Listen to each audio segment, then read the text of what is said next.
probably the most expensive soup I'm ever going to make. Smoked leg hock of ham, $21 plus an extra $10 in fresh veggies. All we're going to do is chop it up, throw it all in the pot and let it cook. That is almost 2 kilograms of ham hock. When using leek for soup, use mainly the white part of the stem and only part of the green leaves. The green leaves will offer a more bitier acidic taste, but it can also be a bit overpowering. So I'm only using this part of the green part and we're going to discard that. Time for the mushrooms next, and remember, the finer you dice everything, the more you'll be able to fit into your pot.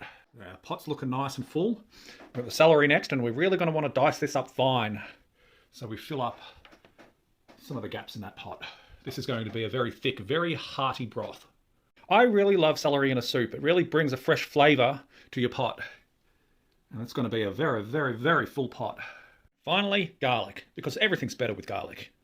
Nothing fancy with the garlic, just crush it with a knife and throw it in the pot. I used 3 cloves of that.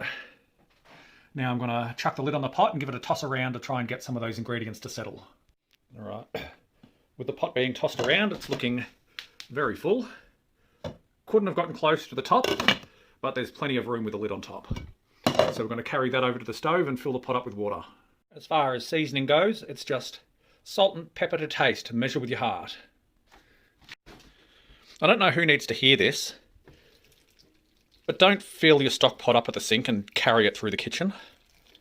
We have filled that right up, and even the ham hock is floating. Most of that water will boil away and the vegetables will shrink, so the pot won't look as overfilling as it is now. So the stove is lit, and I'm going to leave that on high, bring it to the boil, and then leave it on low for probably 3 or 4 hours. Here it goes, bubbling away. Now that that's come to the boil, we're going to turn the heat right down, and it can just simmer away in its own juices for the next couple of hours. Alright, so we've been in for about an hour and a bit, and that ham is starting to fall apart in there, which is exactly what we want.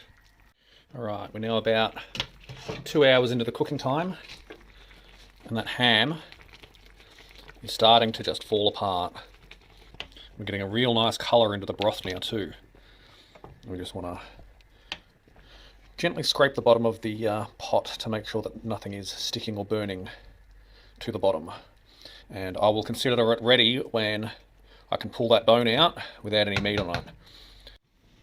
Alright, we are 3 hours in, and it smells really good in here. We've got a really nice colour to the broth now, and that meat is just falling off that bone.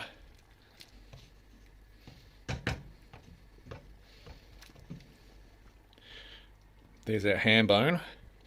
I'll leave that in for 1 more hour and then I'll fish all the bones out. And it smells really, really, really good.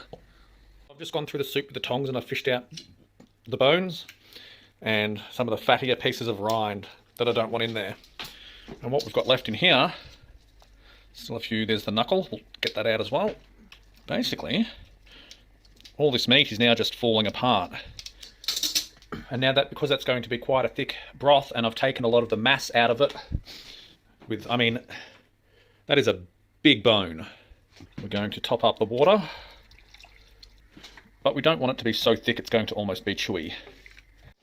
Alright, we have now been brewing away for 4 hours, and it is time to get the stick blender out. So turn the heat right down for this. Now, here's a challenge for me. Can I do it one-handed?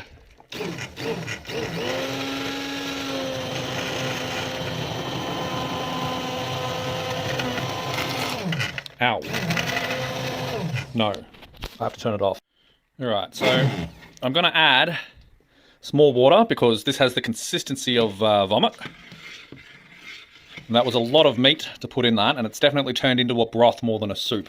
Oh, and this is what happens when I try and blend one-handed. Well, that was certainly a lot of ham to blend. Now, for a taste test.